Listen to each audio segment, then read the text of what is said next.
সবাইকে স্বাগত জানাচ্ছি বিডি দর্পণে। আপনাদের সাথে আছি আমি সাবরিনা কাজী। বিশ্বব্যাপী বহু অস্ত্রের সঙ্গে এখন যুক্ত হচ্ছে কৃত্রিম বুদ্ধিমত্তার বিষয়টি।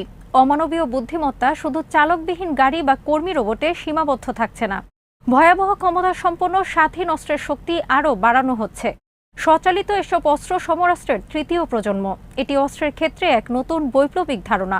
আজ জানাবো বুদ্ধিযুক্ত স্বয়ংক্রিয় অস্ত্রের নানা দিক।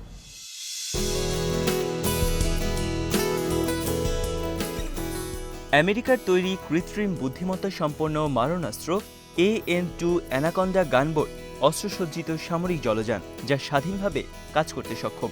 মানুষের কোনো রকম সহায়তা ছাড়াই এটি দীর্ঘ সময় ধরে অপারেশন চালিয়ে যেতে পারে। রাশিয়ার তৈরি T-14 আর্মাডা ট্যাঙ্কটি স্বাধীনভাবে কাজ করার উপযোগী করে গড়ে তোলা হয়েছে। এটি মানুষের সাহায্য ছাড়াই প্রতিপক্ষের গোলার জবাব দিতে সক্ষম। এরকম অনেক অস্ত্র ভয়াবহ শঙ্কার জন্ম দিচ্ছে। এই শঙ্কা থেকেই ঘাতক রোবট প্রতিহত করার দাবি উঠেছে।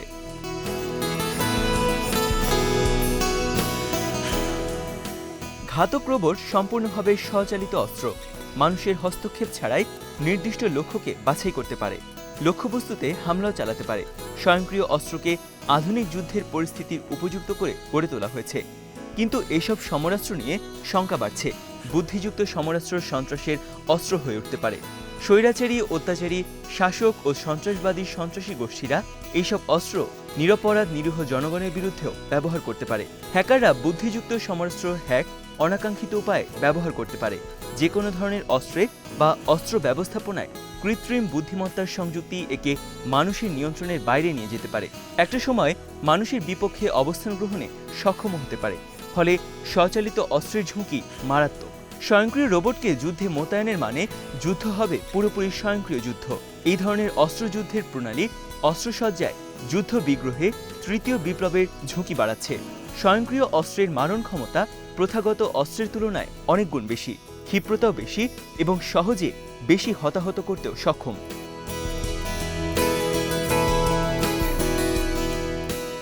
AI ও রোবোটিক্স প্রযুক্তির ভয়াবহতা অত্যন্ত বেশি। খুনি রোবট যুদ্ধযাত্রার বিকাশ ঘটলে নিরাপত্তাজনিত ব্যবস্থা শেষ হয়ে যাবে, নতুন অস্ত্র প্রতিযোগিতা শুরু হবে এবং এর অপব্যবহারে বেসামরিক নাগরিকরা ক্ষতিগ্রস্ত হবে। একবার স্বচালিত সমরাস্ত্রের পথে গেলে সেখান থেকে আবার ফিরে আসাও কঠিন হবে।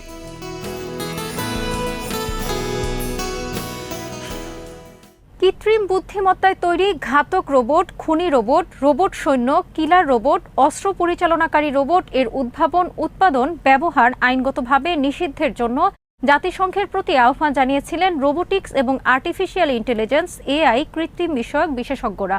তারা লিথাল অটোনোমাস ওয়েপন সিস্টেম, লস বা প্রাণঘাতী স্বয়ংক্রিয় অস্ত্র পদ্ধতি ব্যবহারের নৈতিকতা নিয়ে প্রশ্ন তুলেছিলেন। স্বয়ংক্রিয় অস্ত্রের ভয়াবহ বিপ্লবে বিপদ সম্পর্কে সাবধান করে দিয়েছিলেন। বিশ্বখ্যাত পদার্থবিদ স্টিফেন হকিং বলেছিলেন, AI বা কৃত্রিম বুদ্ধি চিরকালের সবচেয়ে বড় ভ্রম। কৃত্রিম বুদ্ধিমত্তা আগামীর জন্য হবে ভয়াবহ। মার্কিন প্রতিষ্ঠান টেসলার CEO এলন মাস্ক আর্টিফিশিয়াল ইন্টেলিজেন্সকে মানব অস্তিত্বের পক্ষে সবচেয়ে বড় হুমকি বলে বর্ণনা করেছেন।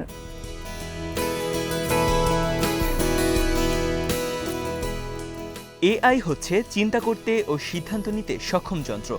স্বশাসিত বা স্বচালিত সমরাস্ত্রের বিকাশে কাজ করে রোবোটিক্স বা রোবট নির্মাণ প্রযুক্তি।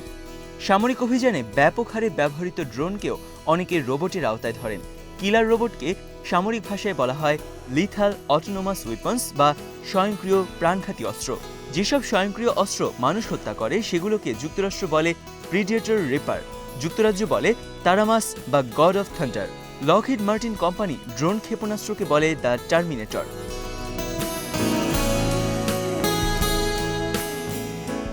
যুক্তরাষ্ট্রে রয়েছে স্বয়ংক্রিয়ভাবে উড়তে এবং রণতরীতে অবতরণে সক্ষম X-47B 7.5 টন ওজনের ট্রাক ও স্বয়ংক্রিয় ডুবোজাহাজ। এই ধরনের অস্ত্র উদ্ভাবনে ব্যাপক গবেষণা করছে যুক্তরাজ্য, ইসরায়েল, রাশিয়া, চীন, তাইওয়ান এবং দক্ষিণ কোরিয়া। অবশ্য কোনো দেশের সরকার বা সামরিক বাহিনী এখনও পর্যন্ত পুরোপুরি স্বয়ংক্রিয় অস্ত্রশস্ত্র মোতায়েন করেনি। বৈশ্বিক প্রতিরক্ষা ব্যবস্থার একটি বড় অংশ ইতোমধ্যেই আংশিকভাবে স্বয়ংক্রিয় হয়ে গেছে।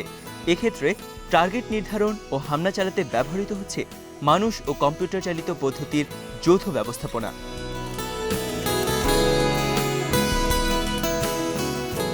এসব অনেক অস্ত্রকে বিবেচনা করা হয় আধা স্বয়ংক্রিয় হিসেবে, যা একটি সুইচের ব্যবহারেই ধ্বংসলীলা শুরু করতে পারে। আধা স্বয়ংক্রিয় অস্ত্রের মধ্যে রয়েছে মার্কিন নৌবাহিনীর জাহাজে ফ্যালাংস সিস্টেম, স্যামসাং টেকউইনের তৈরি স্যামসাং SGR-A1, সীমানা প্রতিরক্ষা ব্যবস্থা আয়রন ডোম, ব্রিটেনের প্রতিরক্ষা মন্ত্রণালয়ের তারানিস, মার্কিন নৌবাহিনীর X-47B ইত্যাদি।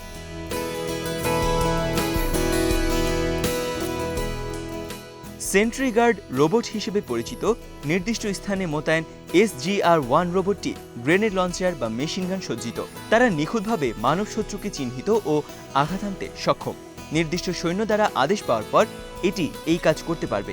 বর্তমানে দক্ষিণ কোরিয়া উত্তর কোরিয়ার সাথে তাদের সীমান্তে এই ধরনের রোবট সৈনিক ব্যবহার করছে। মার্কিন প্রতিরক্ষা ফার্ম নর্থ্রপ গ্রুম্যান X-47B অস্ত্রটির উদ্ভাবন করেছে। মনুষ্যবিহীন এই যুদ্ধবিমানে রয়েছে কোনো যুদ্ধজাহাজে কোনো রকম মানুষের সাহায্য ছাড়াই উড্ডয়ন ও ল্যান্ড করার ক্ষমতা।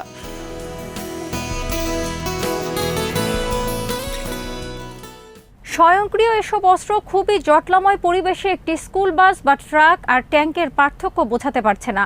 একজন শিশু এবং একজন অস্ত্রধারী সৈন্যের মধ্যে কোনো তফাৎ করতে পারছে না। ফলে অত্যন্ত আতঙ্কজনক এক বিশ্বের দিকে আমরা এগিয়ে যাচ্ছি। ডেনমার্কের একটি জেলখানায় বাইরে থেকে ড্রোন ব্যবহার করে এক বন্দীকে সেলফোন ও অস্ত্র সরবরাহ করার ঘটনা ঘটেছে। ফলে দূরনিয়ন্ত্রিত বা স্বয়ংচালিত আকাশযান ড্রোন নিয়ে নিরাপত্তা ঝুঁকির বিষয়টিও সামনে এসেছে। অনেক দেশেই ড্রোন লাইসেন্স নেওয়া বাধ্যতামূলক করা হয়েছে।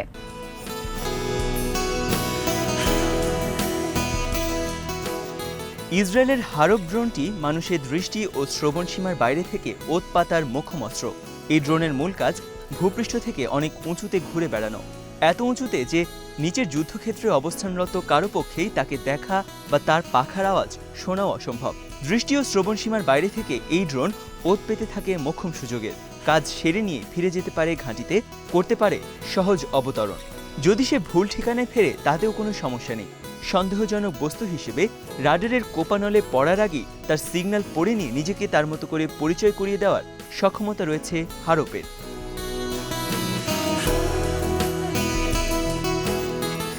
ইসরায়েলি অ্যারোস্পেস ইন্ডাস্ট্রিজ নির্মাণ করেছে হারপ নামের এই ড্রোন। 1 দশকেরও বেশি সময় ধরে এই ড্রোন তারা বাজারে বিক্রি করছে। 2016 সালে আর্মেনিয়া আজারবাইজান সংঘাতের সময়ও হারপ ব্যবহৃত হয়েছে। সিরিয়াতেও হারপ তার পূর্ণ সক্ষমতা তথা স্বাধীনতা ভোগ করতে পেরেছিল। হারপ একা নয়, এমন অন্তত 49টি স্বয়ংক্রিয় অস্ত্র এরই মধ্যে বিশ্বের সামরিক বিভাগে যুক্ত হয়েছে, যেগুলোর লক্ষ্য নির্ধারণ এবং তাতে আঘাত করার ক্ষমতা রয়েছে কোনো মানুষের সরাসরি নির্দেশ ছাড়াই।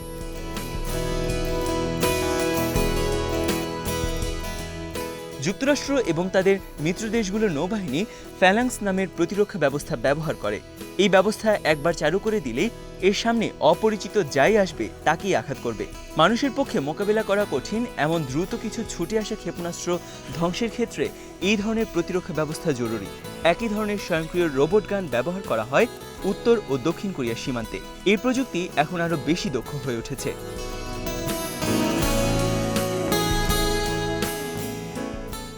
যুদ্ধে ঘাতক রোবট ব্যবহারের নৈতিকতা নিয়ে প্রশ্ন উঠেছে, কারণ ঘাতক রোবটের হাতে অস্ত্র তুলে দিয়ে সামরিক সদস্যরা সম্মুখ সমরের প্রাণহানি বা ক্ষতি এড়াতে পারলেও মানবজাতি হুমকির মুখে পড়বে।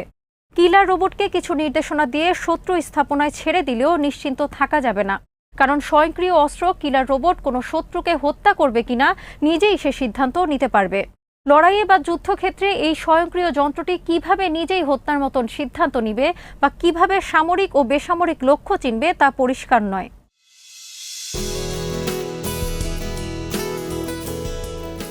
কিলার রোবট ব্যাপক হত্যাযোগ্য বা গণহত্যার মতো কোনো ঘটনা ঘটিয়ে ফেললে তার দায়িত্ব কে নেবে? নৈতিক ও সামাজিক ক্ষেত্রে LAWS বা স্বয়ংক্রিয় প্রাণঘাতী অস্ত্র রোবটের প্রভাব মোটেই ইতিবাচক হবে না। আমরা জানি মানুষকে অন্ধ করার ক্ষমতা সম্পন্ন লেজার অস্ত্র উন্নত করা নিষিদ্ধ করা হয়েছিল 1995 সালে জাতিসংঘের অস্ত্র বিষয়ক কনভেনশনে। এখন নতুন আন্তর্জাতিক আইনের মাধ্যমে কিলার রোবটের ব্যবহার নিষিদ্ধ চাওয়াটাও তাই মোটেই নতুন ধরনের ঘটনা নয়।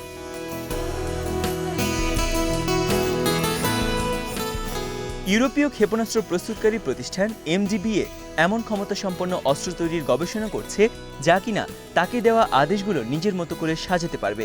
এমনকি একাধিক অস্ত্রকে একই আদেশ দেওয়া হলে তারা নিজেদের মধ্যে যোগাযোগের মাধ্যমে সমন্বয় করে নিতে পারবে। এসব গবেষণার ক্ষেত্রে আরেকটি বিষয়ে গুরুত্ব পাচ্ছে, সেটি হলো নিয়মিত সেনাবাহিনী পোষা বিপুল খরচ, কিন্তু অস্ত্রকে বেতন দিতে হয় না, আর পেনশনের তো কোনো প্রশ্নই আসে না।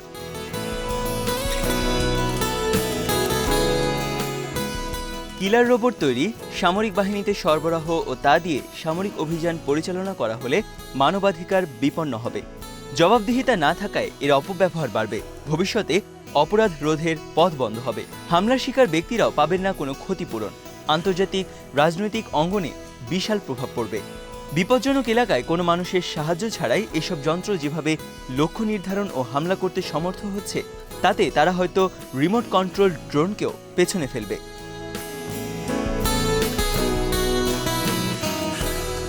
অনেক সময় এমনও হতে পারে যে রোবটের কমান্ডার জানেন না যে এটি বেআইনি কাজ করবে, এবং যদি যোগাযোগ ব্যবস্থা বিকল হয় তাহলে সে এটিকে রুখতে পারবে না।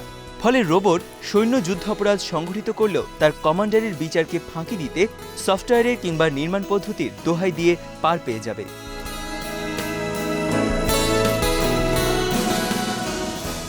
আজ এখানেই শেষ করছি। সবাই ভালো থাকুন, সুস্থ থাকুন আর দেখতে থাকুন বিডি দর্পণ। চ্যানেলটি ভালো লাগলে সাবস্ক্রাইব করুন। সংযুক্ত থাকুন বিডি দর্পণের ফেসবুক পেজে।